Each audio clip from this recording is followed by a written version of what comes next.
Hello friends, हमने first video में देखा था आनुवंशिकी के अंदर कि मेंडल के नियमों की खोज, और हमने देखी थी कुछ शब्दावली जिसको पीडीएफ के रूप में आपको सेंड किया गया था। आज हम देखेंगे मेंडल के नियम। मेंडल के नियम, मेंडल के नियमों को हम आनुवंशिकता के नियम भी कहा जाता है। मेंडल के नियम या आनुवंशिकी के नियम।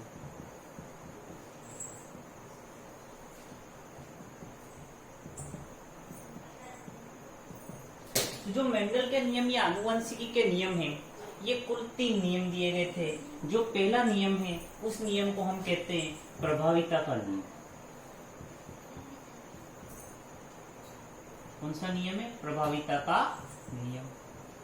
दूसरा नियम जो है मेंडल का या आनुवंशिकी का, वो कहलाता है पृथक्करण का नियम।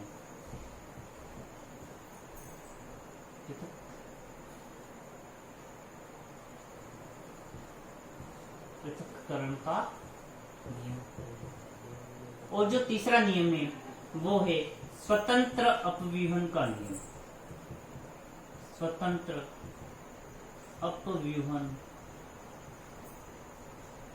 का नियम। तो क्लियर? मेंडल के नियम या आनुवंशिकी के नियम। तो आनुवंशिकी के 3 नियम है। जो प्रथम नियम है उसको हम कहते हैं प्रभाविता का नियम, द्वितीय नियम है उसको कहते हैं पृथक्करण का नियम, और जो तीसरा नियम है वो कहलाता है स्वतंत्र अपव्यूहन का नियम। तो आज हम ऊपर के जो 2 नियम है उनके बारे में डिटेल में एक-एक करके पढ़ेंगे। तो फर्स्ट आपके आता है प्रभाविता का नियम। अब प्रभाविता का नियम क्या कहता है? तो फर्स्ट ऑफ ऑल हम देख लेंगे ये जो प्रभाविता का नियम है वो मेंडल का प्रथम नियम है। तो अगर एग्जाम में नाम से नहीं पूछ करके आपको ये दिया जाए क्वेश्चन कि मेंडल का प्रथम नियम लिखिए, तो मेंडल का प्रथम नियम कौन सा हो जाएगा? प्रभाविता का नियम।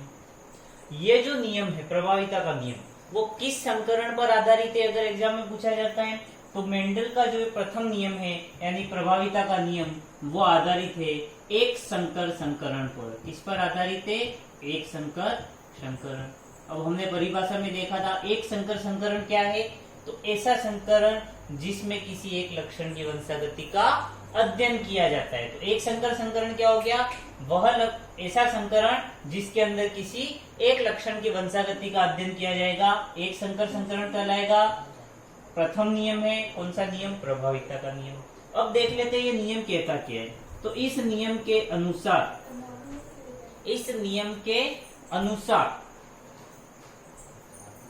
F1 पीढ़ी में, या लिख सकते हैं हम इसको, जो लक्षण F1 पीढ़ी में अपनी अभिव्यक्ति या अपने आप को प्रदर्शित करेगा,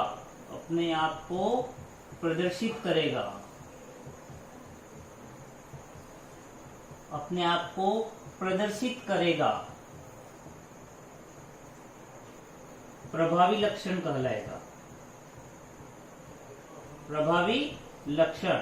एवं वह लक्षण जो प्रदर्शित नहीं होगा,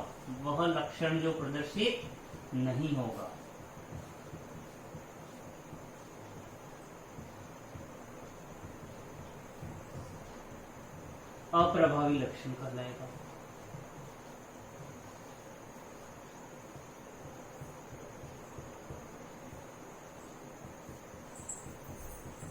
तो ये नियम क्या कहता है कि वह लक्षण जो F1 पीढ़ी में प्रदर्शित होगा, अगर इतना क्लियर छोटे ही परिभाषा याद करनी हो, तो वह लक्षण जो F1 पीढ़ी में प्रदर्शित होगा क्या कहलाएगा? प्रभावी लक्षण। एवं वह लक्षण जो F1 पीढ़ी में प्रदर्शित नहीं होगा क्या कहलाएगा? अप्रभावी लक्षण। किस नियम के अनुसार? प्रथम नियम के अनुसार या प्रभाविता का नियम के अनुसार। इसी को हम क्या कहते हैं? प्रभाविता का नियम। अब इसे समझ लेते हैं।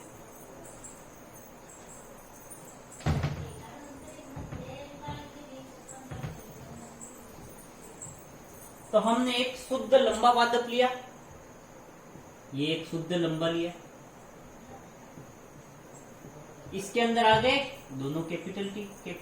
शुद्ध लंबे के लिए हम कैपिटल टी का यूज करते हैं। तो एक जीन के लिए कितने युग्म विकल्पी होते हैं? 2। तो हमने ले लिए दोनों के दोनों कैपिटल टी, और दूसरा हमने पादप ले लिया शुद्ध बोना पादप, जिसके अंदर क्या आ जाएगा? दोनों के दोनों स्मॉल टी। अब जब दोनों कैपिटल टी और दोनों स्मॉल टी के मध्य में हम क्या करवाएंगे? संकरण करवाएंगे। दोनों स्मॉल कैपिटल टी और दोनों स्मॉल टी यानी शुद्ध लंबे और शुद्ध बोने के मध्य संकरण करवाएंगे। तो हमें जो पीढ़ी प्राप्त होगी उसके अंदर हमें क्या प्राप्त होगा? एक कैपिटल टी, एक स्मॉल टी। लेकिन ये जो पादप होंगे सारे के सारे कैसे पादप प्राप्त होंगे? लंबे पादप। तो जब मेंडल ने शुद्ध लंबे और शुद्ध बोने पौधे के मध्य संकरण करवाया तो उसे F1 पीढ़ी में, कौन सी पीढ़ी में? F1, यानी कि दोनों के संकरण करवाने में जो पहली पीढ़ी प्राप्त होती है उसको कहेंगे हम F1 पीढ़ी। तो मेंडल ने जब शुद्ध लंबे एवं शुद्ध बोने पौधे के मध्य संकरण करवाया तो उसे नए जो पादप प्राप्त हुए सारे के सारे कैसे पादप प्राप्त हुए? लंबे पादप प्राप्त हुए। इस आधार पे उसने कहा कि मटर के पादप के अंदर जो लंबापन होता है वो प्रभावी लक्षण होता है और जो बोनापन होता है वो अप्रभावी लक्षण होता है। अब यहाँ पर F1 पीढ़ी में कौन सा लक्षण प्रदर्शित हुआ? लंबापन। तो वो क्या होगा? प्रभावी लक्षण। और बोनापन जो है वो F1 पीढ़ी में प्रदर्शित नहीं हुआ तो उसको हम क्या कहेंगे? अप्रभावी लक्षण। तो मेंडल के नियम अनुसार जो ये हो गया वो कौन सा लक्षण हो जाएगा? प्रभावी। लंबापन, अप्रभावी कौन सा हो जाएगा? बोनापन। क्लियर यहाँ तक? तो मेंडल का पहला नियम जो है वो क्या कहता है?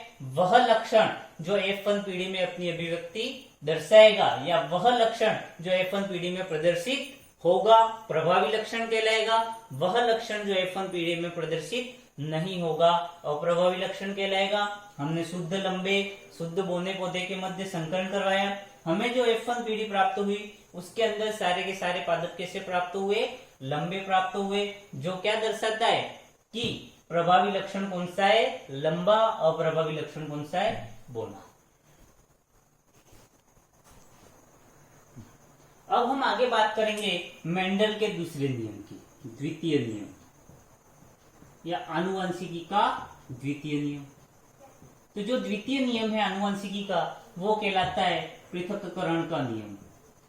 कौन सा नियम? पृथक्करण का नियम। यह जो नियम है इसके दो और नाम है। पहला तो है विसंयोजन का नियम।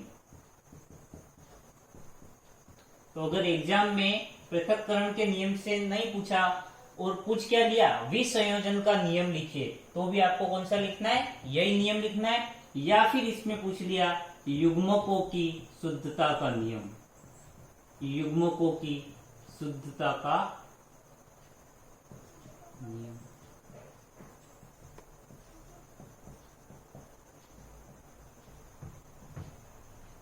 तो मेंडल का जो द्वितीय नियम है पृथक्करण का नियम, जिसके दो नाम और है, विसंयोजन का नियम या युग्मकों की शुद्धता का नियम। कुछ भी आपसे एग्जाम में पूछा जाए आपको यही नियम लिखना है।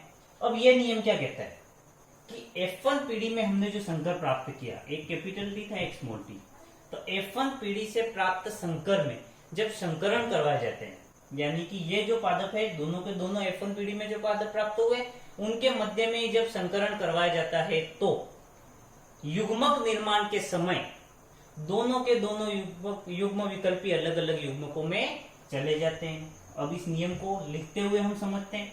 तो F1 पीढ़ी से युग्मक बनते समय, F1 पीढ़ी से युग्मक बनते समय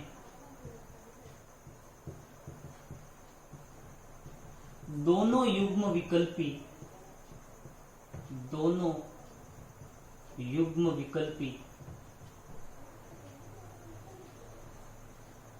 पृथक पृथक होकर अलग अलग युग्मकों में चले जाते हैं, अलग अलग युग्मकों में चले जाते हैं।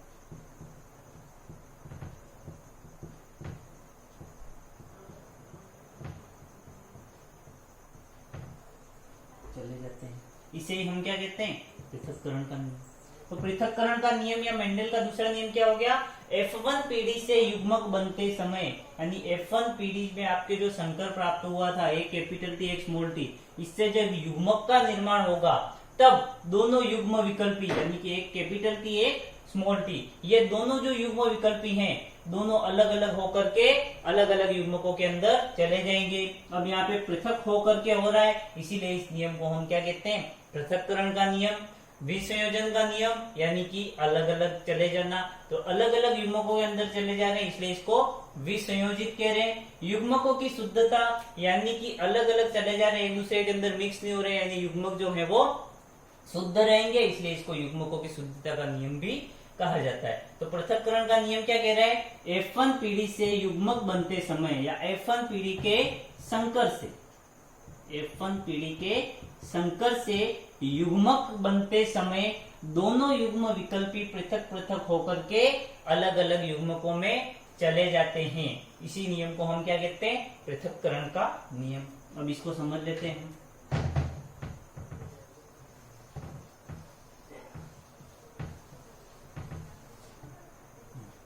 हमने देखा था दोनों कैपिटल टी लिए थे, स्मॉल टी लिया था, दोनों के मध्य हमने संकरण करवाया था, हमें एक कैपिटल टी एक स्मॉल टी, यानी कि ये जो प्राप्त हुई थी, हमें कौन सी पीढ़ी प्राप्त हुई थी, F1 पीढ़ी। क्लियर है यहाँ तक।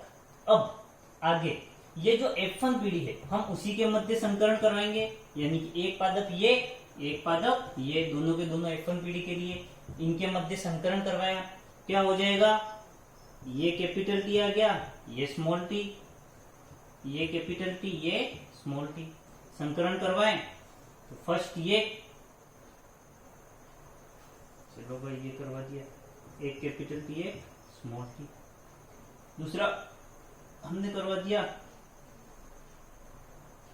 ये, क्या आ गया, एक कैपिटल टी एक स्मॉल टी। फिर हमने करवा दिया ये वाला संकरण, क्या आ गया, दोनों के दोनों कैपिटल टी। और अब ये इनके मध्य करवाया, दोनों के दोनों कैसे प्राप्त हुए, दोनों के दोनों स्मॉल टी। तब हमें यहाँ पर शुद्ध लंबे पादप कितने प्राप्त हुए, एक, दोनों कैपिटल टी वाले। अशुद्ध लंबे पादप एक कैपिटल टी एक स्मॉल टी, एक कैपिटल टी एक स्मॉल टी वाले कितने प्राप्त हुए, दो, और दोनों स्मॉल टी यानी शुद्ध बोने पादप हमें कितने प्राप्त हुए, एक प्राप्त हुए। इसे अगर इस तरह से समझ में नहीं आ रहा है, आप चार्ट बनाकर समझ सकते हो, जैसे कि यहाँ पर हमने चार्ट बना लिया, ये संकरण करवाया दोनों कैपिटल टी, यहाँ पे एक चार्ट बना लीजिए आप।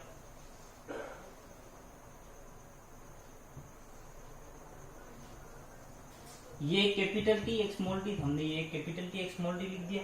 दूसरा ये है तो ये एक कैपिटल टी एक स्मॉल टी, एक तरफ ले ली फीमेल, दूसरी तरफ मेल। हुआ क्या, ये कैपिटल टी यहाँ से आया, ये कैपिटल टी यहाँ से, इसमें एक कैपिटल टी आएगा, यहाँ पे स्मॉल टी, ये हो गया। इधर ये कैपिटल टी और यहाँ से क्या है, स्मॉल टी। यहाँ पर इधर से भी स्मॉल टी, इधर से भी क्या आ जाएगा, स्मॉल टी। तो हमें दोनों कैपिटल टी वाले कितने प्राप्त हुए, दोनों कैपिटल टी वाले एक, एक कैपिटल टी एक स्मॉल टी कितने प्राप्त हुए, दो, और दोनों स्मॉल टी वाले कितने प्राप्त हुए, एक। तो इसका अनुपात जो होगा वो क्या हो जाएगा, 1:2:1, यानी कि मेंडल के दूसरे नियम का जो अनुपात हमें प्राप्त हुआ वो क्या प्राप्त हुआ, 1:2:1, और इस अनुपात को हम कहते हैं जीन प्ररूप। क्या कहेंगे, जीन प्ररूप। अब ये जीन संरचना में अंतर है, बिल्कुल जीन में आपके हल्का सा भी अंतर आए तो जीन संरचना में क्या हो जाएगा, अंतर हो जाएगा, जीन प्ररूप में अंतर हो जाएगा। लेकिन बात करें दोनों कैपिटल टी वाले, दोनों के दोनों प्रभावी, एक पादप कैसा प्राप्त होगा, लंबा। एक कैपिटल टी एक स्मॉल टी, हमने कहा कि F1 पीढ़ी के अंदर अगर एक कैपिटल टी भी आ गया तो वो पादप कैसा हो जाएगा, लंबा हो जाएगा, इसके लक्षण को दबा देगा। तो ये पादप भी हमें कैसा प्राप्त होगा, लंबा। ये पादप भी हमें कैसा प्राप्त हो गया, लंबा। लेकिन दोनों के दोनों स्मॉल टी आ गए, ये पादप आपके कैसा हो जाएगा, बोना। तो ये क्या हो गया, बोना। ठीक है, तो हमें लंबे कितने प्राप्त हुए, 3। तो यहाँ पे लिख सकते हैं हम लंबा